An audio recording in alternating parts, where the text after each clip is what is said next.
अनंत सिंह की गिरफ्तारी के बाद बड़ा सवाल, कौन है नीलम देवी जो संभालेंगी जिम्मेदारी? बिहार चुनाव पर पड़ेगा कितना असर? हत्याकांड से क्या है नीलम देवी का कनेक्शन? मोकामा की राजनीति में 2025 का सबसे बड़ा नाटकीय मोड़ आया है। बाहुबली अनंत सिंह, जिन्होंने जेल से रिहा होते ही खुद चुनाव लड़ने का ऐलान किया था, एक बार फिर सलाखों के पीछे हैं। इस गिरफ्तारी ने छोटे सरकार से सारे समीकरण बदल दिए हैं और उनकी राजनीतिक विरासत को बचाने का जिम्मा एक बार फिर उसी चौखट पर आ गया जिसे अनंत ने खुद पर्दे के पीछे धकेल दिया था। उनकी पत्नी नीलम देवी, जो नीलम देवी नहीं नीलम खातून है, चुनाव लड़ रही थी तो लोग दरी लेकर दौड़ रहे थे, कह रहे थे कि नाचने वाली आई है। अनंत सिंह ने उसे रख लिया। दोनों की कोई शादी हुई थी या नहीं, नीलम देवी भूमियार थोड़ी है।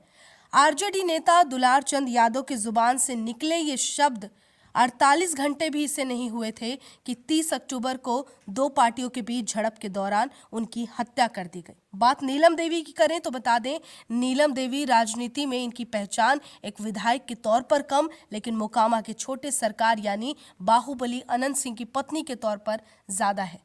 ये सिर्फ एक बाहुबली की पत्नी की कहानी नहीं है, उस महिला की कहानी है जिसने घर की दहलीज से निकलकर लोकसभा से लेकर विधानसभा तक का सफर तय किया, जिसने अपने पति की गैर मौजूदगी में उनके राजनीतिक राज को संभाला। अनंत सिंह की गैर मौजूदगी में अब ये तय है कि नीलम देवी ही चुनाव का पूरा मोर्चा संभालेंगी। यह ना सिर्फ अपने पति के नाम पर प्रचार करेंगी, बल्कि अगर अनंत सिंह जीतते हैं तो पर्दे के पीछे से पूरा सिस्टम भी वही चलाएंगी। यह एक ऐसी भूमिका है जो उन्होंने पहले भी बखूबी निभाई है। यह सिर्फ एक बाहुबली की पत्नी की कहानी नहीं है। चाहे पति के लिए प्रचार करना हो या जनता के बीच जाकर वोट मांगना, पत्नी नीलम देवी ये सब पहले भी करती रही। नीलम देवी का पहला बड़ा पॉलिटिकल टेस्ट 2019 के लोकसभा चुनाव में हुआ। कांग्रेस ने उन्हें मुंगेर से उम्मीदवार बनाया। आरजेडी के समर्थन के बावजूद वो जेडीयू के ललन सिंह से चुनाव हार गई, लेकिन 3.60 लाख वोट पाकर उन्होंने अपनी राजनीतिक मौजूदगी मजबूती से दर्ज की। नीलम के राजनीतिक जीवन में असली मोड़ 2022 में आया, जब अनंत सिंह को यूएपीए मामले में 10 साल की सजा हुई और उनकी विधानसभा सदस्यता चली गई। मोकामा की गद्दी खाली हुई तो अनंत ने जेल में रहते हुए अपनी पत्नी को अपना उत्तराधिकार चुना।